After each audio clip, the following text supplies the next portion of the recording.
Olá, seja bem-vindo ao canal Recapitulando. Hoje a gente mergulha num capítulo bem marcante do livro de Gênesis, na Bíblia. Vamos falar do capítulo 23. Isso aí, um capítulo curto, mas cheio de significado, né? Exato. Tudo começa num momento bem difícil, né? A morte de Sara, esposa de Abraão. Ela falece aos 127 anos. Uma vida longa? E ela morre lá em Kiriat Arba, que hoje a gente conhece como Hebron, né? Bem na terra de Canaã. Pois é. E aí, para Abraão, além da dor da perda, surge uma questão bem prática. Onde sepultar Sara? Ele precisava de um lugar permanente, digno. Então ele vai procurar os moradores locais, os filhos de Et, que a gente chama de hititas, e a forma como ele se coloca é interessante. Sim, ele diz algo como, olha, eu sou estrangeiro e peregrino aqui entre vocês. Uma postura de humildade, né? Exatamente. Mesmo morando ali há anos, ele mantém essa visão. E com essa humildade toda, ele pede para comprar um lugar para sepultura. E a resposta dos hititas, olha, é de um respeito enorme. Eles falam, ouve-nos, Senhor. Príncipe de Deus és tu entre nós. Puxa vida. Nossa, príncipe de Deus, isso vindo de um povo que não compartilhava da mesma fé. Pois é, mostra o tamanho do testemunho, do caráter de Abraão naquela comunidade, sabe? Eles até oferecem a melhor sepultura deles, de graça. É verdade, mas Abraão, ele recusa essa oferta mais genérica, ele tinha um lugar específico em mente, né? Tinha sim, a cova de Macpela, que ficava no campo de um homem chamado Efron, filho de Zoar. Certo. E aí ele faz o pedido diretamente para o Efron, na frente de todo mundo, ali na porta da cidade, que era onde as coisas aconteciam. Isso.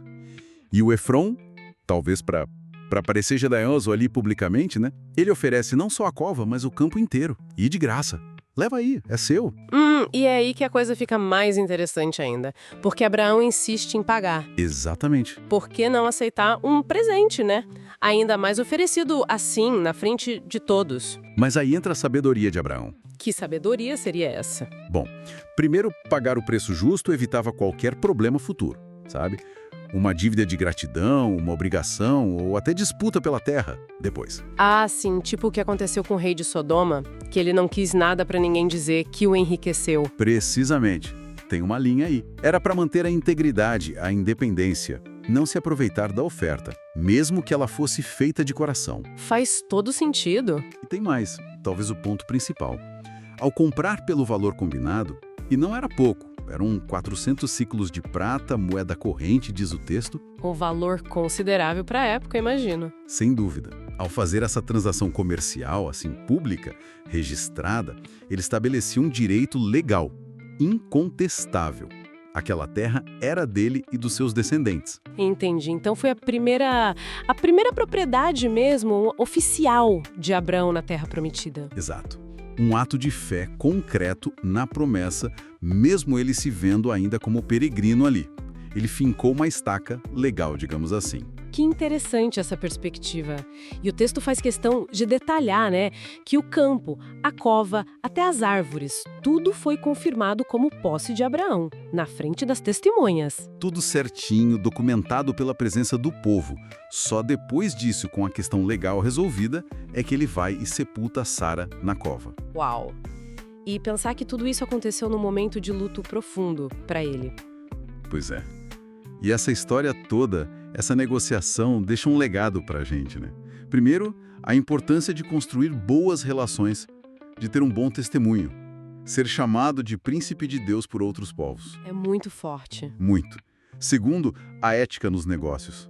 Agir com justiça, pagar o preço certo, não explorar ninguém. E reforça aquela tensão que Abraão vivia. Ele estava ali comprando terra, estabelecendo algo físico, mas sem perder a identidade de estrangeiro e peregrino, né? O foco dele continuava na promessa maior, celestial. Esse equilíbrio entre o terreno e o celestial é um desafio constante, eu acho. Com certeza. Viver no mundo, ter responsabilidades, bens, mas manter o coração na promessa eterna. É um ponto para a gente pensar. E tem alguma outra leitura que os estudiosos fazem dessa passagem? Sim, alguns veem um paralelo interessante. Assim como Abraão pagou um preço em prata por um lugar de descanso terreno para Sara, Sim. ponto. Argumenta-se que, séculos depois, Jesus pagaria um preço infinitamente maior. Não prata, nem ouro, mas a própria vida. Para comprar um lugar de descanso eterno, a salvação, para todos nós. Uma compra espiritual com um alcance universal. É uma conexão bem profunda que alguns fazem. Nossa, é uma conexão poderosa mesmo para a gente refletir. A forma como Abraão conduziu tudo isso, mesmo na dor, revela muito da fé, da integridade dele. Deixou um exemplo, né?